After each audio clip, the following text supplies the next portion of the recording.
जय हिंद, नमस्कार, सत श्री अकाल, आदाब। कैसे हैं आप सभी? आई होप आप सभी लोग अच्छे होंगे, स्वस्थ होंगे, अच्छे से पढ़ाई कर रहे होंगे। मैं निकिता चौधरी स्वागत करती हूँ आप सभी का हमारे एग्जाम जर्नी परिवार में। और आज के सेशन में कल तक के जो भी इंपॉर्टेंट करंट अफेयर्स के क्वेश्चंस हैं, उन सभी क्वेश्चंस को हम कवर करने वाले हैं। तो फटाफट से अपने सेशन को स्टार्ट कर देते हैं। आज का हमारा पहला क्वेश्चन हो जाता है, prime minister Narendra Modi launched, एक सेकेंड मुझे पेन चेंज करने दो। Prime Minister Narendra Modi launched the Chambal Kali Sindhi Parvati River Linking Project, which two state are joint projects. थोड़ा इंग्लिश में गड़बड़ हो गई है, पर आपसे पूछ क्या रहा है, आपसे ये पूछ रहा है कि अभी हाल ही में जो हमारे प्रधानमंत्री हैं नरेंद्र मोदी जी, उन्होंने एक रिवर लिंकिंग प्रोजेक्ट, कौन सा रिवर लिंकिंग प्रोजेक्ट हो जाता है? चंबल, काली सिंधी और पार्वती, इन तीनों रिवर को लिंक करने का एक प्रोजेक्ट लॉन्च किया है। आपसे पूछ रहा है कि इस प्रोजेक्ट में कौन से दो स्टेट है जो इन्वॉल्व है। तो कौन से दो स्टेट हो जाते हैं? ये दो स्टेट है मध्य प्रदेश और राजस्थान। ये जो तीन रिवर है, ये हो गई चंबल, ये है काली सिंधी और ये पार्वती, इनको इंटरलिंक किया जाने वाला है इस प्रोजेक्ट में, जिससे मध्य प्रदेश और राजस्थान को काफी फायदा होने वाला है। यहाँ पर काफी डेवलपमेंट इससे होगा। तो याद रखना, प्रोजेक्ट का नाम याद रखना, तीनों रिवर का नाम याद रखना, है ना, और दोनों स्टेट का नाम भी आप याद रखेंगे, है ना। मैं उम्मीद करती हूँ कि आप सभी लोग नोट्स बना ही रहे होंगे, तो लिख लेना। अगला आपसे क्या पूछ रहा है, which country has joined the international solar alliance as its 105th member. आपसे क्या पूछ रहा है, अभी हाल ही में 105वें सदस्य के रूप में जो इंटरनेशनल सोलर अलायंस है, उसको किस कंट्री ने ज्वाइन कर लिया है? तो किस कंट्री ने ज्वाइन कर लिया है? ये कंट्री हो जाती है कौन सी? मोल्दोवा। कौन सी कंट्री हो जाती है ये? मोल्दोवा। बात करें मोल्दोवा के बारे में, तो इसकी कंट्री है चिंसिनाऊ। प्रोनाउंसिएशन आप खुद देख लेना, मेरे हिसाब से तो यही होगा, बाकी ये शायद किसी अलग तरीके से प्रोनाउंस किया जाएगा। अगला अगर बात करें करेंसी के बारे में, तो मालदोवियन लेव इसकी क्या हो जाती है? करेंसी। पर अब यहाँ पर हमें ये भी तो जानना जरूरी है कि ये जो इंटरनेशनल सोलर अलायंस है, जिसका ये 105वां मेंबर बना है, वो आखिरकार है क्या? तो देखो, ये एक intergovernmental treaty based organisation है। कब इसकी ट्रीटी को साइन किया गया था? तो देखो, जब कॉन्फ्रेंस ऑफ पार्टीज 21 हो रही थी, सीओपी 21 हो रही थी 2015 में पेरिस में, तब हमारे प्रधानमंत्री नरेंद्र मोदी जी और फ्रांस के प्रेसिडेंट जो हो जाते हैं उस टाइम के, फ्रांसियोस, इन्होंने मिलकर इसका फाउंडेशन रखा था इंटरनेशनल सोलर अलायंस का, है। बात करें अब फिलहाल के बारे में कि इसके हेडक्वार्टर्स कहाँ हैं, तो 2015 में इसका ट्रीटी साइन हुई थी। इसके हेडक्वार्टर्स हो जाते हैं कहाँ पर? ये भी याद रखना, ये है इंडिया में, और इंडिया में भी कहाँ? गुरुग्राम, हरियाणा में हो जाते हैं इसके हेडक्वार्टर्स, ठीक है, याद रखेंगे। और साथ साथ में अजय माथुर है डायरेक्टर इंटरनेशनल सोलर अलायंस के, और लेटेस्ट मेंबर्स जरूर से याद रखना। क्लियर इतनी चीजें? अगला आपसे पूछ रहा है, who introduce one nation one election bill to in the Lok Sabha in December 2024। अभी हाल ही में दिसंबर 24 में वन नेशन वन इलेक्शन जो बिल है, इसको लोकसभा में किसने इंट्रोड्यूस किया है? तो ये किया है किसने? अर्जुन राम मेघवाल जी ने। किसने किया है? राम मेघवाल जी ने। ये हमारे minister of law and justice हो जाते हैं। अब यहाँ पर आप पूछेंगे कि मैम ये बात तो ठीक है, लेकिन ये वन नेशन वन इलेक्शन आखिरकार है क्या? तो देखो, ये जो वन नेशन वन इलेक्शन है, ये बिल है अभी, है ना। आप सभी लोगों को पता होगा कि जब तक कोई जो मिनिस्टर है उसको इंट्रोड्यूस करता है, फिर वो पार्लियामेंट के दो हाउस होते हैं, लोकसभा और राज्यसभा, है ना।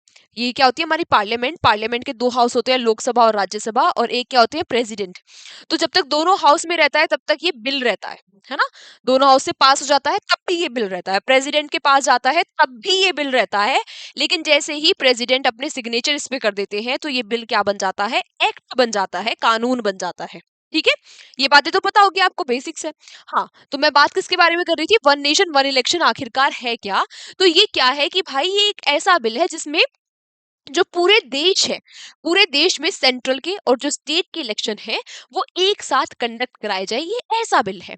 अब इससे क्या होगा, देखो कुछ फायदे भी है और नुकसान भी है। फायदा क्या होगा कि भाई बहुत सारा बजट बनेगा, जो हमारी आर्मी वगैरह, जो हमारी आर्मी है, हमारे बहुत सारे, आपको पता होगा ना, गवर्नमेंट जितने भी ऑफिसर्स हैं, जो स्कूल के टीचर्स हैं, उनकी सबकी ड्यूटी लग जाती है, इलेक्शन हो रहे हैं। और फिर और भी क्या होता है कि भाई 5 साल में जैसे इलेक्शन होने होते हैं, अभी जैसे लोकसभा के इलेक्शन है 5 साल में हुए हैं, अभी तो इलेक्शन हुए हैं, अभी वो कानून वानून अच्छे से काम करना शुरू करेंगे, तब तक 5 साल हो जाएंगे। बीच बीच में स्टेट के, किसी स्टेट के इलेक्शन हो रहे हैं, अब बीजेपी सेंटर में है, तो वो स्टेट के प्रचार में भी इन्वॉल्व हो जाते हैं। तो इससे क्या रहता है, इससे एक जो ड्रॉबैक है वो क्या है कि भाई जो सरकार है वो अच्छे से काम नहीं कर पाती, वो इलेक्शन में, कैंपेन्स में, इन सारी चीजों में काफी टाइम लगा देती है। हमारे जो सरकारी ऑफिसर्स है उनका भी काफी टाइम वेस्ट जाता है कि अब ये वाला इलेक्शन हो रहा है, फलाना इलेक्शन, ठिकाना इलेक्शन, है ना। तो भाई अगर सारे इलेक्शन एक साथ पे हो जाएंगे तो इससे फायदा होगा, पैसे तो बचेंगे ही, है ना। इलेक्शन कमीशन का काम भी थोड़ा, अभी तो स्टार्टिंग में तो बढ़ेगा, लेकिन वैसे थोड़ा कम हो जाएगा। हमारे जो गवर्नमेंट ऑफिसर्स हैं उनका हम सही जगह पे यूज कर सकते हैं। ऐसे करके कुछ फायदे होने वाले हैं। नुकसान क्या होगा, नुकसान ये होगा कि अगर स्टेट के और सेंटर के जो इलेक्शंस है वो एक ही साथ पे कंडक्ट कराए जाएंगे, तो जो छोटी पार्टीज है उनके लिए बड़ा पंगा हो जाएगा, है ना। वो कैसे परफॉर्म कर पाएंगी। और कभी कभी ऐसा भी हो सकता है कि जैसे सेंटर के इलेक्शंस में किसी की लहर चल रही है, तो कई सारे स्टेट उससे इन्फ्लुएंस होकर वहां पर गलत डिसीजन लिया जा सकता है ना। कि लोग सोचने में उतने सक्षम नहीं रहेंगे कि भाई, फॉर एग्जाम्पल, कि जैसे मोदी लहर चल रही है, तो मोदी लहर चली थी ना 2019 में और 2014 में। तो अगर ऐसे ही आगे किसी की लहर चलती है तो इन्फ्लुएंस होकर हो सकता है कि स्टेट में भी वही गवर्नमेंट बन जाए, लेकिन वो उस स्टेट के हिसाब से सही ना हो, लोगों ने उस टाइम पर वो डिसीजन ले लिया। ऐसे करके मतलब बहुत सारी चीजें हैं जो इसको इम्पेक्ट कर सकती हैं। बाकी खैर आपको बस इतना पता होना चाहिए। अगला आपसे क्या पूछा है, which European country has withdrawal the most favoured nation status from India in December. तो वो कौन सी यूरोपियन कंट्री है जिसने मोस्ट फेवर्ड नेशन का जो उनके पास स्टेटस था इंडिया की तरफ से, उसको हटा दिया है। तो ये कौन सी कंट्री हो जाती है, ये स्विट्जरलैंड हो जाती है। अब ये जो स्टेटस है, इसका फायदा क्या होता है कि भाई टैक्स में रिलैक्सेशन रहता है, भाई हमारे यहाँ उसका ट्रेड रेट अच्छा होता है। अब स्विट्जरलैंड ने हटा दिया है जो ये स्टेटस था, स्कोर कहा है कि भाई जो हम टैक्स 5% लगा रहे थे उसे बढ़ाकर 10% करने वाले हैं। अगला, which state government has recently announced to develop Swift City in the state। वो कौन सा स्टेट है जिसने कहा है कि वो स्विफ्ट सिटी डेवलप करेंगे। तो ये कौन सा स्टेट हो जाता है, ये है कर्नाटका। यहाँ पे स्विफ्ट की फुल फॉर्म क्या है, स्विफ्ट की फुल फॉर्म है startups, not startups, work space, innovation, finance and technology. ये स्विफ्ट की फुल फॉर्म हो जाती है। कहाँ पर ये सिटी बनने वाला है, तो बेंगलुरु के एक पास जगह हो जाती है सरजपुरा, वहां पर ये स्विफ्ट सिटी बनने वाला है। बेसिकली ये टेक्नोलॉजी, जो स्टार्टअप्स है, इनोवेशन है, फाइनेंस है, इनका फ्रेंडली एक सिटी रहने वाला है। नेक्स्ट आपसे क्या पूछ रहा है, recently who has been appointed as the honorary president of Trinity Laban conservatoire of the music and dance. ये जो इंस्टीट्यूट है, आपसे पूछ रहे हैं कि इसके अध्यक्ष कौन बन गए हैं, तो इसके अध्यक्ष बन गए हैं A R रहमान जी। अब ये जो इंस्टीट्यूट है ये किस लिए है, तो ये एक प्रेस्टिजियस इंस्टीट्यूट है, किसका, म्यूजिक, म्यूजिक का, इनोवेशन के लिए। किस किस फील्ड में, म्यूजिक के फील्ड में, म्यूजिकल थिएटर के फील्ड में, और कंटेम्प्रेरी जो डांस है उसके फील्ड में ये एक इंस्टीट्यूट हो जाता है। कहाँ पर बेस्ड है ये इंस्टीट्यूट, लंदन में बेस्ड है, और इसके अध्यक्ष बन गए हैं A R रहमान जी, याद रखना। अगला आपसे पूछ रहा है, recently where is the third edition of Virasat sari festival 2024 being organised. तो ये जो विरासत सारी फेस्टिवल है, इसका थर्ड, याद रखना कौन सा एडिशन, थर्ड एडिशन कहाँ पर ऑर्गेनाइज किया जा रहा है, तो ये किया जा रहा है हमारी नेशनल कैपिटल न्यू दिल्ली में। ठीक है, कब से कब तक चलेगा ये, 15 से 28 दिसंबर तक ये चल रहा है।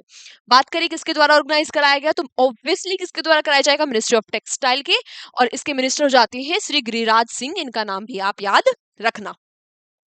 अगला, who is the author of the book recently release book Dalai Lama's secret of happiness. याद रखना बुक एंड ऑथर काफी पूछे जाते हैं, तो अभी आपसे पूछ रहा है कि Dalai Lama's secret of happiness जो बुक है, इसके ऑथर कौन है, इसके ऑथर हो जाते हैं कौन, डॉक्टर दिनेश सहारा जी, नाम याद रखना। अगला आपसे क्या पूछ रहा है, who is the author of the book unfinished quest India's search for major power startups from Nehru to Modi. ये जो बुक है द अनफिनिश्ड क्वेस्ट, इसके लेखक कौन है? तो इसके लेखक हो जाते हैं टीवी पोल। याद रखना, दोनों ही बुक के लेखक इंपॉर्टेंट हो जाते हैं और काफी एग्जाम में पूछे जाते हैं बुक्स एंड ऑथर।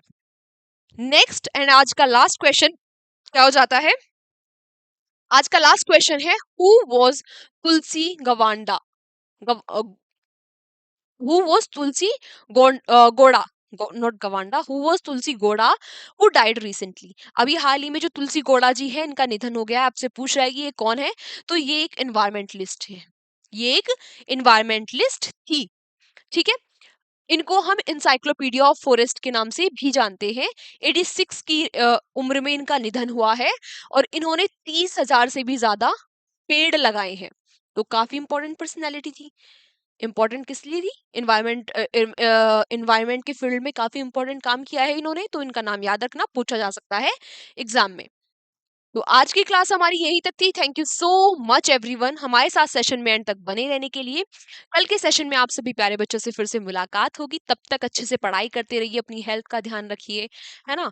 शिद्दत के साथ, ईमानदारी के साथ पढ़ते रहिए, यूं ही हंसते रहिए, मुस्कुराते रहिए और देखते रहिए एग्जाम जर्नी। कल के सेशन में आप सभी बच्चों से फिर मिलेंगे ऐसे ही कुछ बेहतरीन क्वेश्चंस के साथ। Take care, bye bye.